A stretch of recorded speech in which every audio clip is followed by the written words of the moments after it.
major region, and even one of the wildcard regions has been represented in this game. So crazy. Nearly there, nearly there. But picks and bans have begun. Team Dragon Knights, they've got their bans, they've got their players. This is, again, the first look we're going to see at the intended starting roster. No Rumble for Gamsu, no Rise for Seraph, no Jarvan for Gamsu either. 2 bans so far. Man, I wanted to see Gamsu play Jarvan. I did too. I like what Helios said just now about Gamsu and how he's used to kind of helping players along. I think that also kind of translates to be within the game.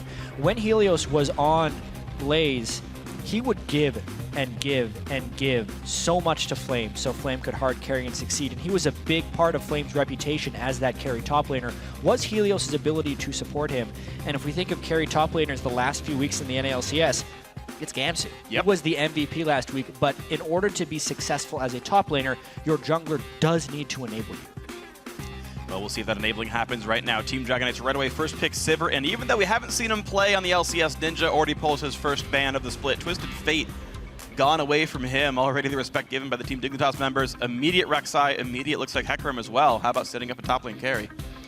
Yeah, get that as soon as they can. There's already a couple of top lane bans that have been thrown out with the Rise, the Rumble, and the Jarvan. So Gamsu really just taking what is left, but also one of his most successful champions. He's played Hecarim 2 out of the last 3 games, and he would be a combined 16, 3, and 21. So I'd say that's pretty good. Yeah, it's something like a 12 KDA, and that champion seems reasonable. Couple next picks for Team Dragon Knights then, as Team Dignitas so far have just shown pretty normal standard stuff. Dragon Knights kind of the same, but Emperor's first game will be on this Sivir. Ninja won't get Twisted Fate, but he'll get something else. And I want to know if the style stays to what TDK was doing back in the Challenger series. When Seraph was the hard carry split pusher, they relied on him to get themselves back around. In the sub-squad, it was still that way. It seemed like they couldn't rely on their dual lane very much. Their mid laners having a hard time as well, and it was still the Seraph show. With these 2 new guys, I want to see if TDK changes their gameplay somewhat. Smoothie gets Nautilus, Kez gets Gragas, and we'll wait to see just what Seraph and Ninja are going to do for the team. Yeah, it's pretty remarkable what Seraph has actually done on an 0-9 team.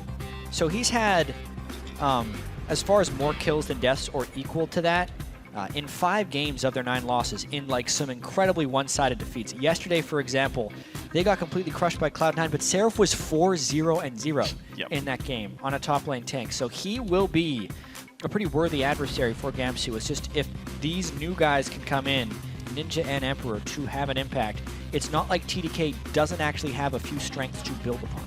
Oh, absolutely. So this roster could start out strong. We'll see if it happens. The team should be playing in Korean, which will leave Smoothie, the guy you're seeing on the screen right now. He won't be able to communicate with the team very easily. I understand Kez translates for him in the middle of the game, so they played Challenger that way, and it was fine. The team played in Korean back then as well when they had Louis GG and Kyle on the roster.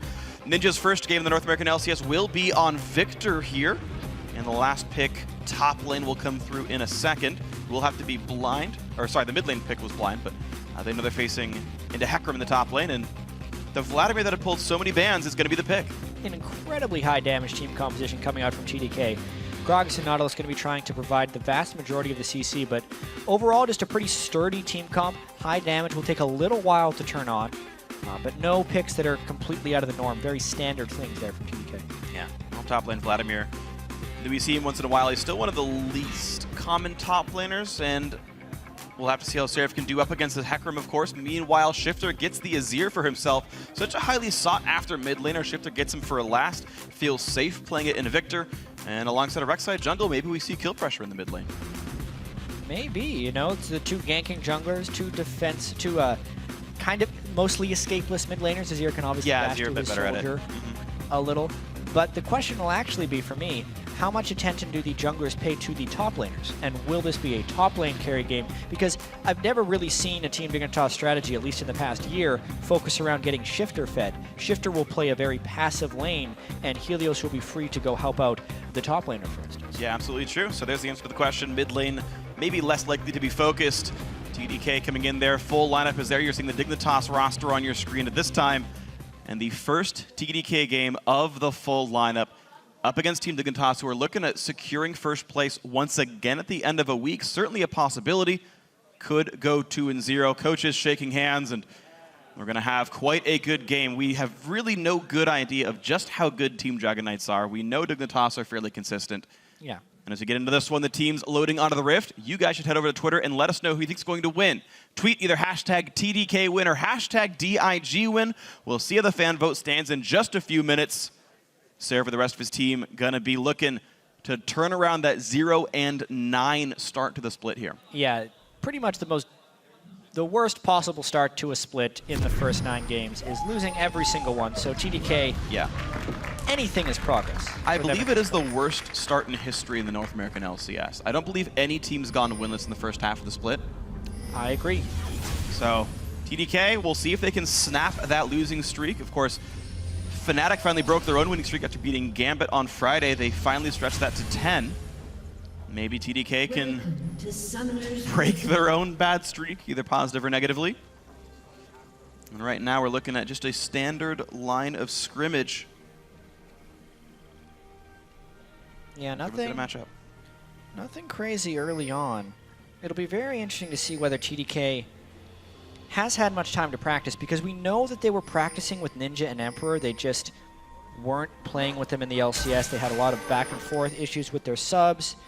Visa, travel, work authorization issues, the works. But really, how much League of Legends practice happened there?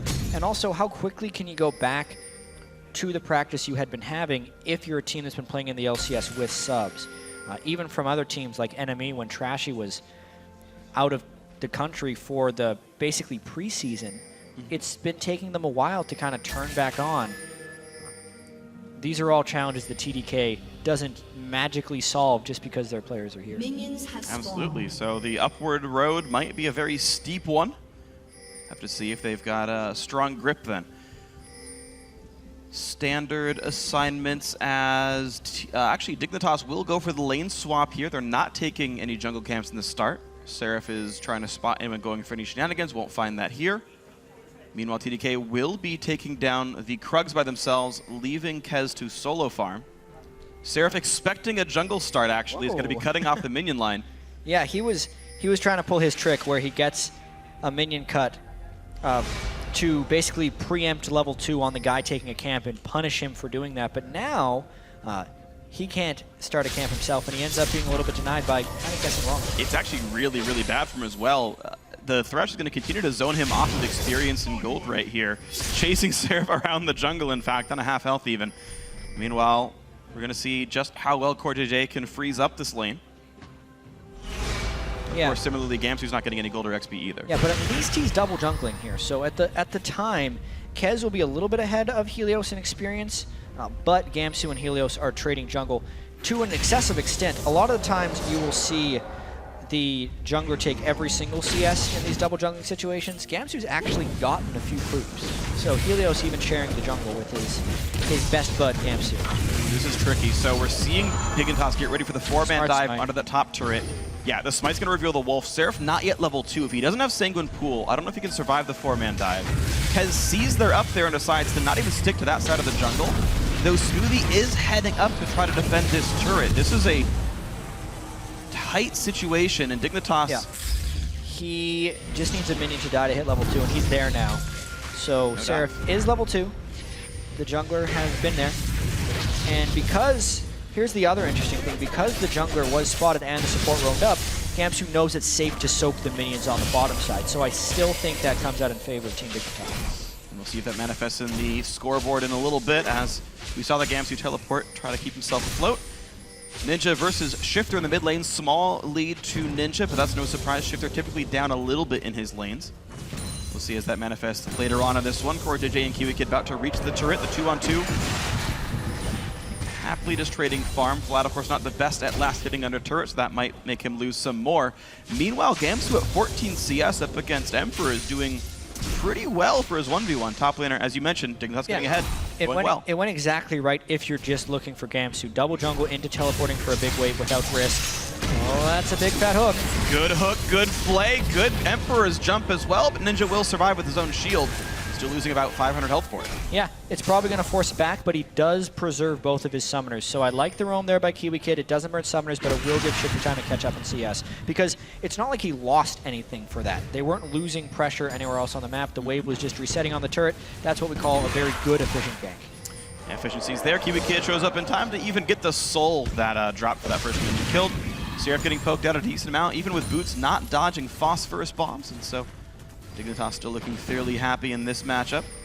Gamsu forced to recall backwards for Boots, and Clothhammer will lose a lot of waves from Emperor's push in the bottom lane. This means that Seraph is back to tied with Gamsu. With bot lane turret, I think, losing even more health than the top lane was. Dignitas is pushing. So Vladimir, because he's ranged right here and having some support to back him up, should at least be able to farm. He's just ate 3 to 4 phosphorus bombs in a row, unable to dodge those things despite having Boots. So good aim by CoreJJ, but also poor juking by Seraph early on here. May end up getting himself pushed a bit out of this lane, which could punish them overall. Yeah, there's a bit of a risk here in the fact that Dignitas actually froze their lane. They could have ganked top if they forced Seraph to continue to engage too far up, but here's a decent attempt. Emperor out of mana, does have summoners though. What can Helios really get? Funnels forward, spell shield pop, nothing. He can get a spell shield, but at least he provides a presence for Gamsu's lane. That one in particular really just gave mana to Emperor, didn't even provide presence. And it lets Seraph know he's not getting ganked. Now, TDK had also invested a lot of wards in that lane. You can actually see really good warding done by Smoothie so far, but knowing Rek'Sai is not going to kill Vlad lets him feel a lot more comfortable, even when he was low on health here. And Emperor really not flinching at all. Says, okay, Rek'Sai was bot lane, but I'll push again. Yeah. Sitting level 6 here, so the lane's equalizing out fairly well. No heavy punishment going down. Nice phosphorus, but the shield blocks nearly all of it. Okay, about 200-300 permanent damage dealt to Smoothie here, and Seraph has been able to sustain up. Yeah.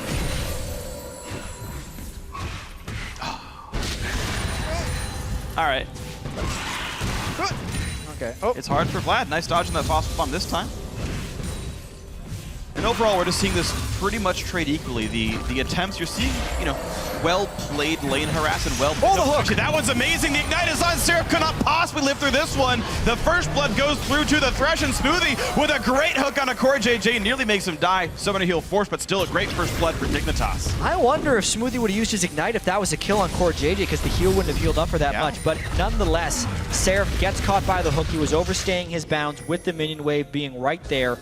CS advantage growing for Gamsu over Seraph, and that kill will punish it more. It will be very hard in the future, though, for Team Dignitas to continue to pressure Seraph now because he has picked up the spell vamp. Just to check for you, Jatt, he would have died. 75 points off the heal plus 150 from Ignite. Corki lived with 200. So yeah, it would have been the trade kill. Smoothie just unfortunately didn't realize it would have been enough for him. That turret shot maybe not taken into account. Dignitas get away with a nice gold lead thanks to First Blood. Their advantage right now, 800 gold. As Gamsu is also out CSing Seraph pretty decently thanks to that kill. Spell Vamp now in for the Vladimir might make him a bit safer in the matchups, as the dual lanes will also swap themselves both back to the bot lane here. Sheen plus Longsword versus BF Sword. A lot of mid lane roam right now. And Ninja puts the early W down, will not get flash knockup by Helios. Gragas was nearby to defend that, but maybe could have been forced regardless. Ninja was out of mana, couldn't have defended himself or fought back. They're going to get Scuttle Crab on the bottom side. Yeah.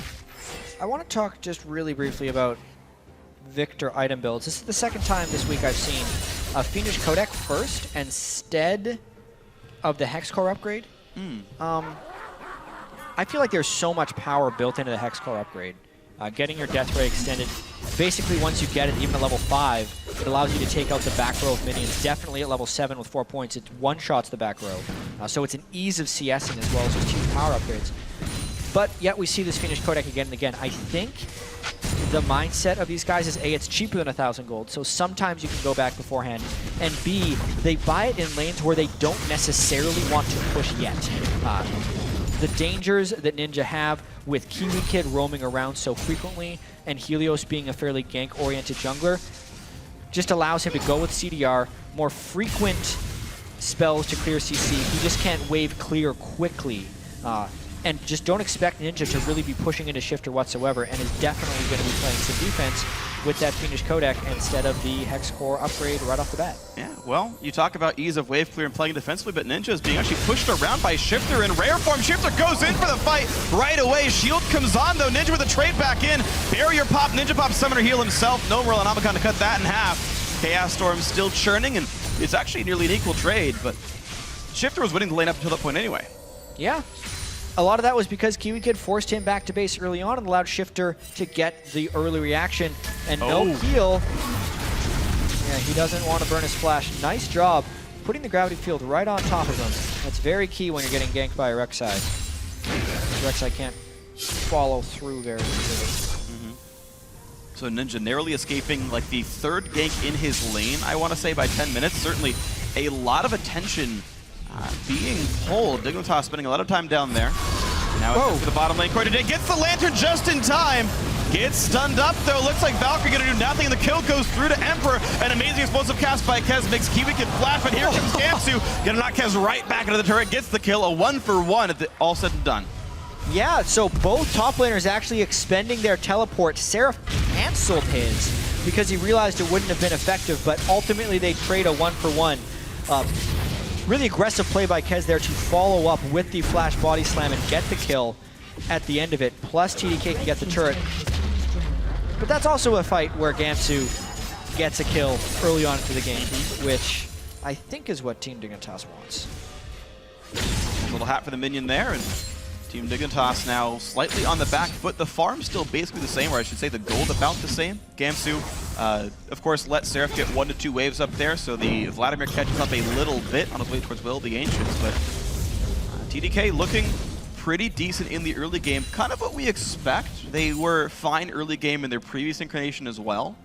To me, what I expect from the growth of this roster should be how they look in the mid to late game with the full roster here. Yeah, I think that's definitely what will make or break this team. As you said, TDK, they've had numerous early and mid-game advantages, but just no team cohesion to close things down. I don't expect it to magically be there, but changing the languages in which you play it, being a more comfortable environment for many of the players to be here, can all make some pretty big differences. Kez at the forefront of these engages. Feeling really happy. A lot of burst damage coming across, but KiWiKid will still get picked off. Just the further chase by TDK is going to work out. Emperor did not use ult for that. It's going to be back up in about 10 seconds, but he's also gotten the kill in time for Dragon. Looks like Team Dignitas might have to cede this part of the map. KiWiKid could not get the position to place the wards down. There's no teleport threat by Gamsu.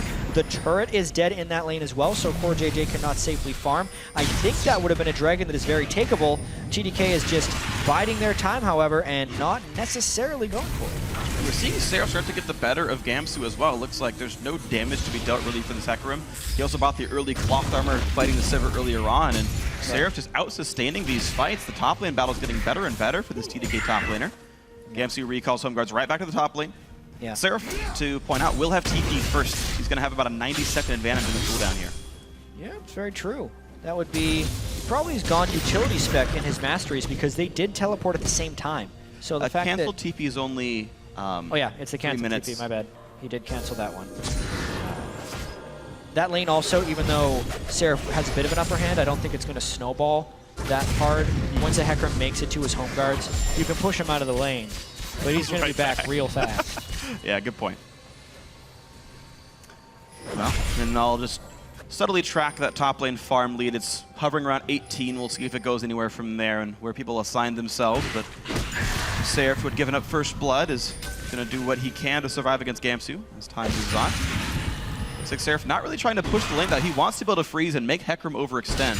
Of course, no flash on that champion means escaping would require his ultimate cooldown. We'll see how much he wants to commit to get some farm. Level 9 nearly there for Vladimir, that all-important rank 5 transfusion. A couple of recalls come back through. We're still sitting at a tied game with pretty few forced actions. TDK went in for a turret kill. That worked out quite nicely. They also would knock down KiWiKid, but not trying for Dragon or anything just yet. Helios still playing a bit defensively. TDK still push their lane up. They try to roam into the jungle. They try to tax Helios and Shiphtur, and they're certainly keeping Dignitas honest. This is where TDK found their last kill. They have good ward coverage within the Team Dignitas jungle. And if they want to create more mid lane pressure, being able to deny this blue buff is very key. And two, as you mentioned, two really good wards kind of flanking this blue buff here. They can watch all of the Dignitas movements there. Bot lane got equalized. Mid lane has no champions in it as Shiphtur goes all the way over to grab his blue. This could be a window for TDK to shove in mid, get the inside track, and push this turret down a little bit. What route will KiWiKid and Shiphtur have to take? They can walk right back through. No gains. Yeah, that makes the gold pretty much dead even. As we move more and more toward the teamfight phase, I really want to pay close attention to Emperor.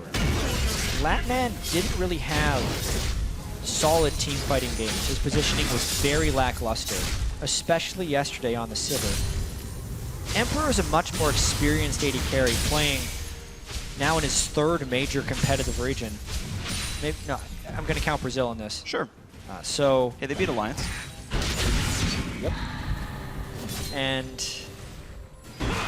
basically the fact that he started 2-0 gives him that potential to carry that I don't think quite existed with Latman. It's going to be an interesting point of focus to see if Dignitas could shut him down.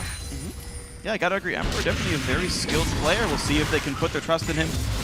The 2-0 start, it's pretty much one of the best ways you could ever hope to debut in the North American LCS. And TDK still holding equal against the team known for either Gamsu snowballs or they play a slow, methodical game to the mid-game. So far, we are still equal. Good Lantern. Yeah, that would have been scary. Kez could have chanced the explosive cast, but a risk not taken. Dragon still on the map 16 minutes in. We are at default lanes. All teleports are up, so TDK unable to utilize that 90-second window of teleport advantage for Seraph. Turns into nothing, but... Yeah, based on the records of a 7-2 Team Dignitas and a 0-9 TDK, you would expect a very one-sided game here for Team Dig. But even in Team Dignitas' victories, it's kind of shown that aside from that one match where Gamsu went totally off on Jarvan, they haven't started games with big leads. They're pretty much always splitting even in the mid game and then making very decisive and explosive calls in the mid and late game. So this is now the moment where Team Dignitas wants to be able to turn on and take control of the game. Oftentimes, it's been punishing opponents' moves.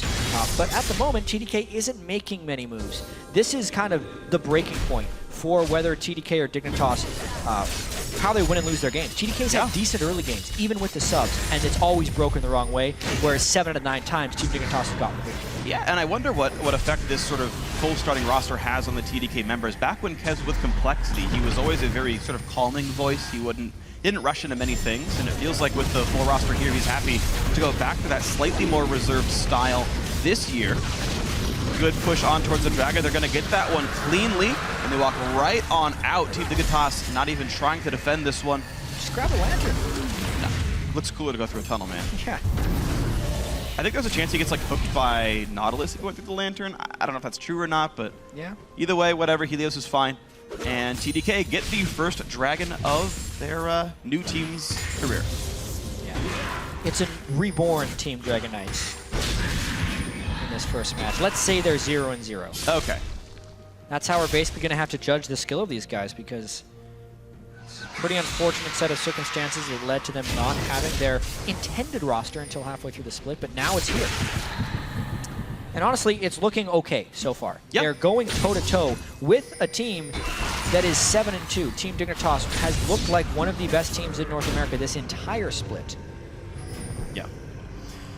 But yeah, as these guys continue to play risk-averse, it's not breaking for a while. I do want to keep track on the individual members, though. Emperor has continued to build, actually, a minion lead. The lane swap was roughly equal. Of course, he got 2 early kills, but now Emperor is actually ballooning that advantage, whereas Ninja is actually going the opposite way. He's fallen farther and farther behind. Seraph's actually tied back up with Gamsu, which is pretty impressive by him against again, last week's MVP, and Seraph's holding up just fine here. But we've talked about his praise enough.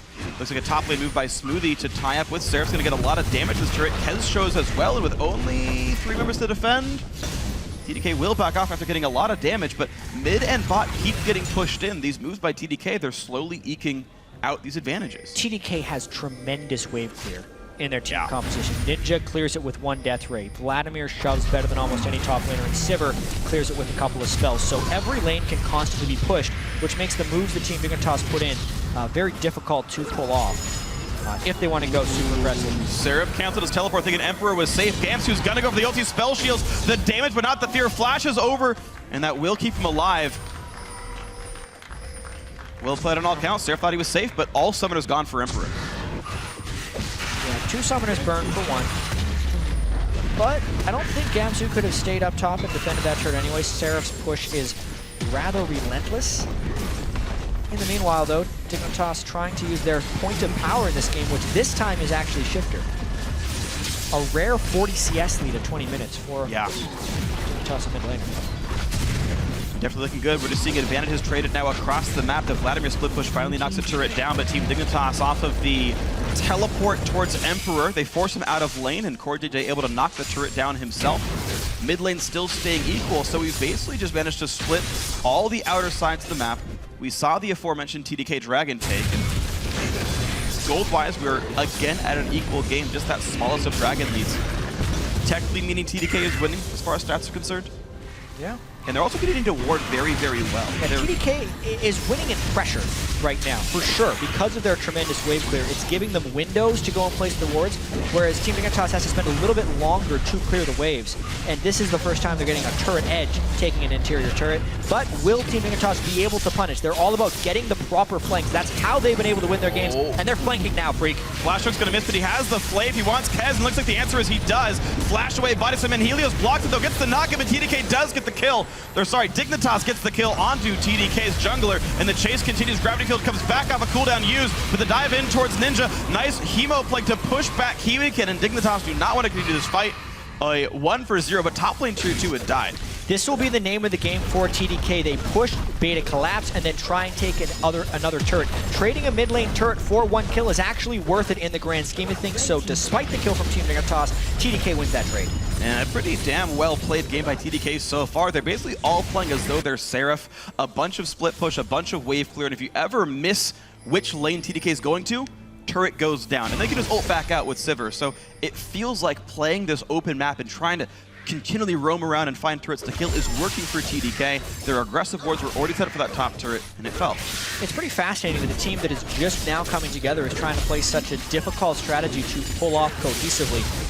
Playing split push compositions like this and to be successful means everyone needs to be pressuring at the same time, and no one can be caught pressuring while the team is back. It does take a lot of practice to pull off a team composition like this. Normally you'd expect a team that hasn't been playing together for very long to do more just power pick, death ball, team fighting things, group it in objective and just kind of go. But they're going very clearly for the split push 1-3-1 strategy. Yeah, TDK hasn't even won a single team fight. It's been a catch here, a catch there, and maybe someone getting picked off, but it's been an objective-focused game, 4-2 in turrets, 1-0 in dragons. That dragon comes back up in 1 minute, and again, we need to see what TDK chooses to do. Dignitas, of course, very good at their own play style of playing a bit passively and capitalizing on any mistakes they see.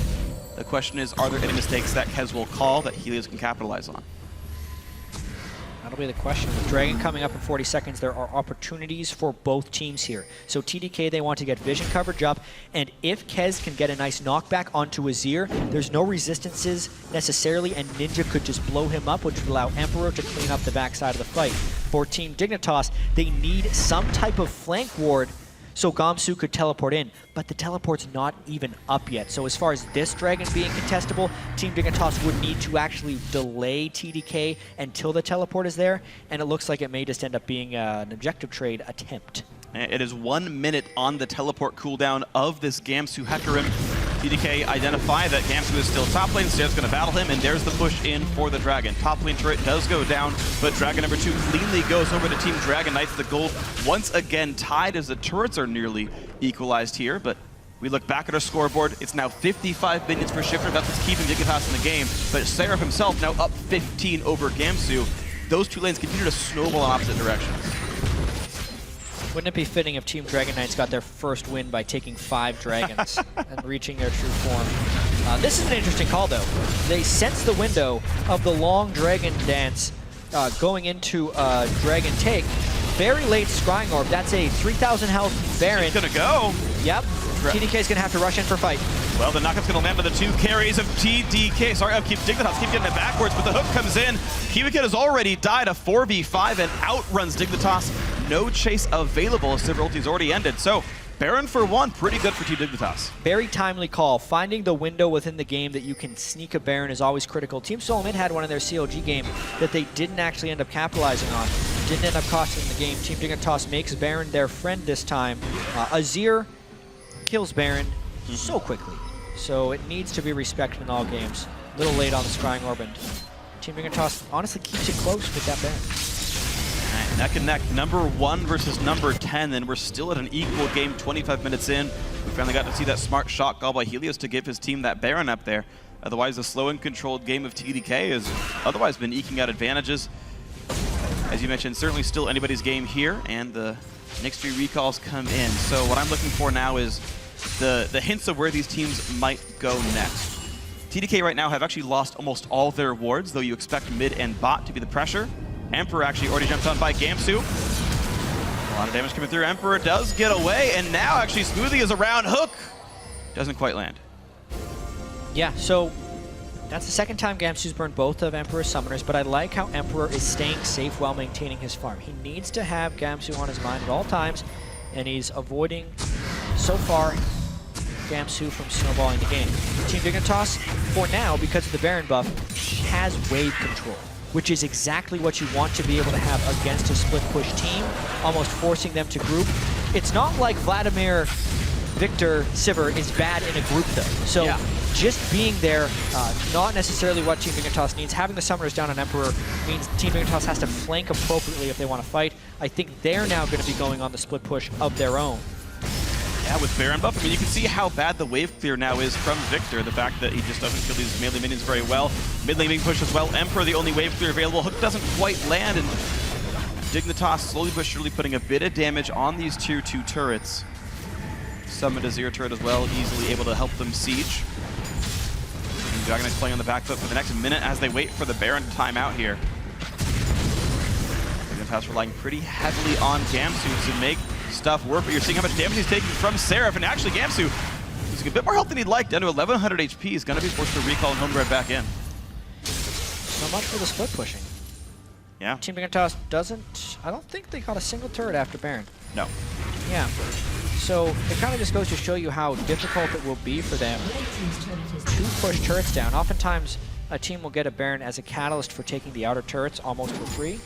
But whenever you take a Baron in a closer contested game, you actually have to be stronger than the other team as well in order to access that power, which Team Dignitas just couldn't do.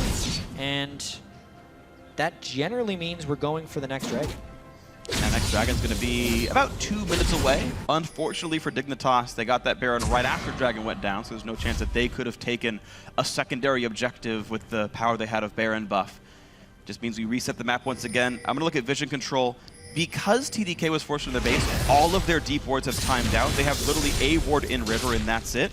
But Dignitas kind of spent all that time getting some wards down. They've actually already prepped this dragon. TDK is going to take quite a bit of time getting themselves back and ready for it. Yeah, the lingering effects of having Baron buff, basically. Because they had the map presence to get those wards down. It's been very, very slow game up until this point, but rather strategic. They're not really trying to take risks. TDK is basically the ones creating this style by never really overextending themselves, so it makes it very difficult for Team Dignitas to make plays. Gamsu's tried on a couple occasions, but it's just been stifled and then pushed back on by TDK. This would be a time to fight, though, for the third dragon.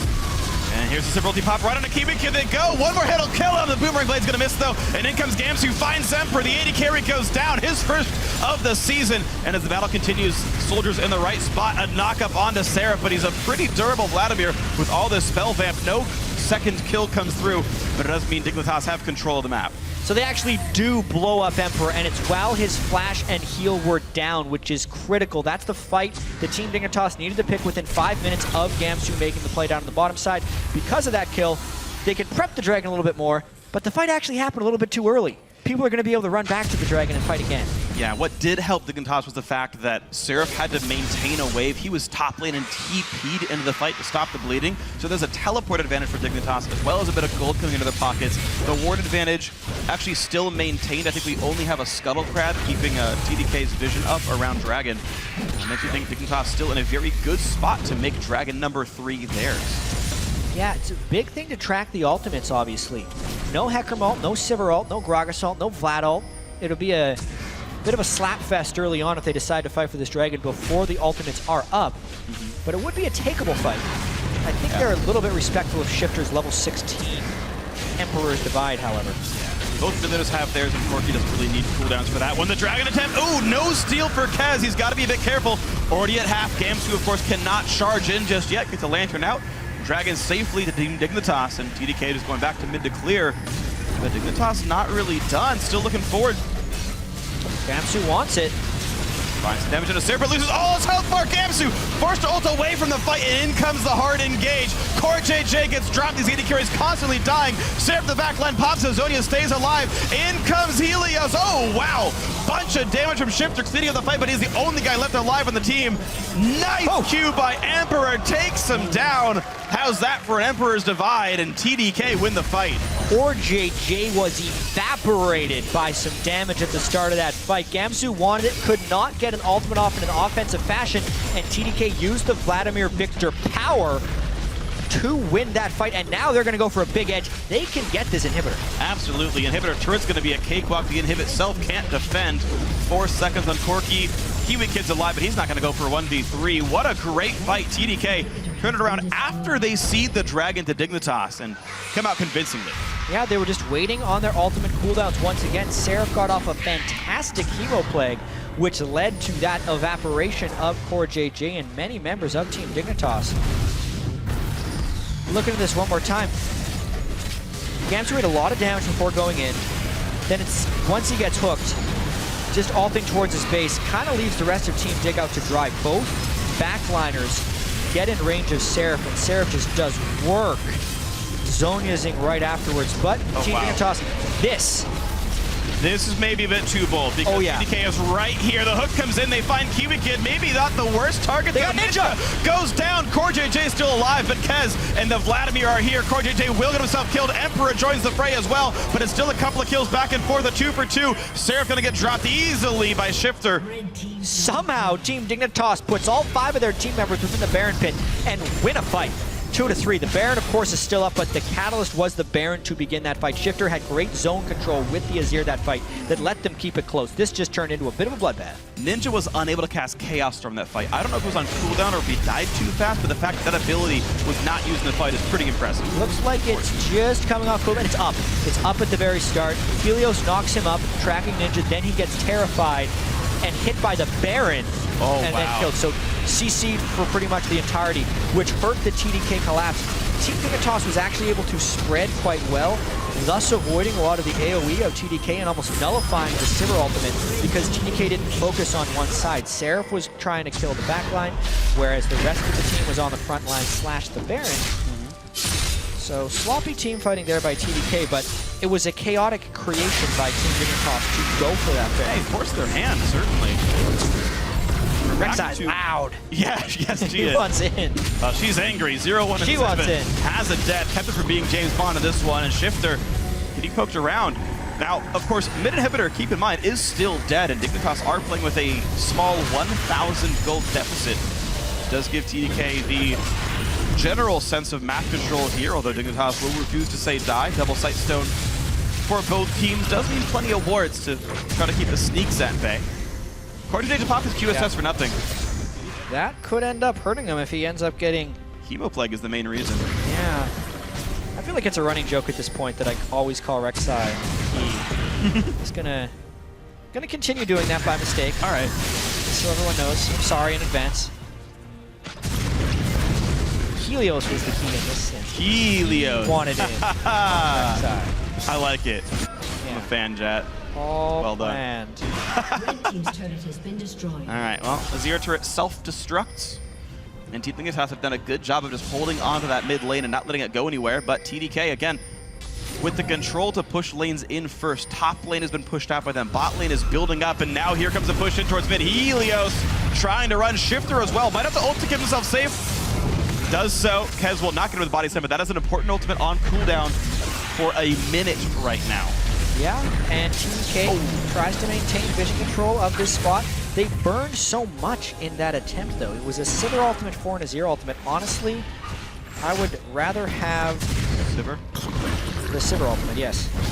Because then they could have used it to go for Gamsu and maybe burn another ultimate away. As it is now, Team Dignitas can still initiate, so no real forces coming out. Yeah. Well, 10-second mismatch on the cooldown. Sivir gets hers back in 40 seconds. Azir's in 30. You wait another 2 waves and it ends up not mattering in the first place anyway. Baron attempted though before these ultis do come back up. A lot of damage going through. Dignitas must know about this. A lot of work's coming down. They're not in the right position to fight. They can try and steal, but they need time. Now they're going for the fight. Blue team is slain Baron. Actually, that goes to Team Dragon Knights, and right on top of it they go. Gamsu taking a lot of damage, but Lantern right back out. CoreJJ locked up, can't QSS. Will try to kite away Seraph, and he's still gonna go down. 2 kills picked up for TDK. Make that 3. Seraph does get killed, but it's a 4-for-1 with Mid-Inhib dead and Baron. Seraph did so much work in that fight. The Sivir ultimate is up, and these long death timers plus the Baron buff could mean TDK's first win of the split. Well, you said it'd be a hard road, maybe 9 wins required to make playoffs. Well, they're going to start with their new lineup with a win right off the bat. They knock Team Dignitas down a peg. TDK going to get their first win on the board, and maybe the miracle season has begun. With the new roster, these guys are undefeated. Oh, hold up! The inhibitor respawned! The inhibitor didn't respawn! It's respawn. not over yet! And Team Dignitas is reviving, maybe? Oh no, they can't. It can't possibly. They got it. Okay. Well, everyone throws for a loop. Again, TDK with the new lineup, fresh start, kind of 1-0. What if the miracle season happens? Yeah, that would be quite the story. That's a nice way to welcome Ninja and Emperor to the team, is with a win over a 7-2 Team Dignitas, who was just a half game out of first place before this game.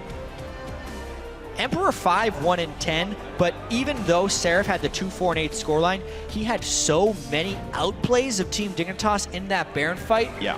Just pooling right around and underneath the pretty much every spell that Team Dignitas threw at them, killing CoreJJ again and again. Yeah, I really like how TDK came in with this lineup. Now, we knew at the beginning of the split, this was a lineup they were practicing with. They didn't practice with the sub-squad. These guys they were in North America, work eligible or not. Emperor and Ninja were still playing with the roster from the US and waiting until their eligibility came through. This team looked pretty well practiced. The team comp was good. They covered the fact that Vlad would be low mobility in the top lane by having a Sivir on the team that I believe they first picked. That lined up well. Ninja lost lane, but went 5-1-4 this game, was consistent enough to show up in team fights. Only that one mistake at the Baron battle. Yeah, and it's very interesting how TDK played the split push for so long and then recognized when they were strong enough to start grouping and just kind of went for it. So once Seraph hit those item breakpoints, having the Void Staff Zonias, and as well as Ninja having Death Cap plus some Death Ray upgrades, they just started to go for the group fights. Then they grouped up with Sivir in one. So they pivoted the way they were playing the map kind of halfway through the game to benefit their power spikes as best as possible. And yeah, I think they really shocked Team Dignitas in this game. No one really expected to face a coordinated Team TDK in their first match with the full roster. But that's exactly what happened. These guys looked very, very strong. This is a Team Dignitas who had beaten Team Liquid. They had beaten Team Solo Mid. They just beat Enemy Esports yesterday and showed that they could play a strong, consistent game. And Gamsu getting a bit ahead or not, just there was not a lot shown for these guys. The slow, consistent game was slowly and surely outplayed by TDK. There was a 4-2 turret lead. There was a 2-0 dragon lead. Just the incremental advantages kept going in the favor of the newcomers here. And then, yeah, as you mentioned, it turned into team fights. Those went really well. You talked about Seraph's play. You talked about Emperor's play as well. Quite amazing. 5-1-10 for him. He only missed out on being part of 1 kill. 15 of the 16 kill participation. Confirmed better than the sub-squad. Yep. 100%. I mean, if you're really going statistics-wise, TDK is now the best team in the league. They beat the team tied for first and have a 100% win rate. I'm mostly kidding. Yeah. But yeah, win percentage-wise, TDK are the best team in North America. Kidding. The best kind of kidding. There's an element of truth in the fact that they beat Team Dignitas, which is a freaking good start for the new roster. We'll see if they can do more on it. But for a complete breakdown on that match, let's throw it over.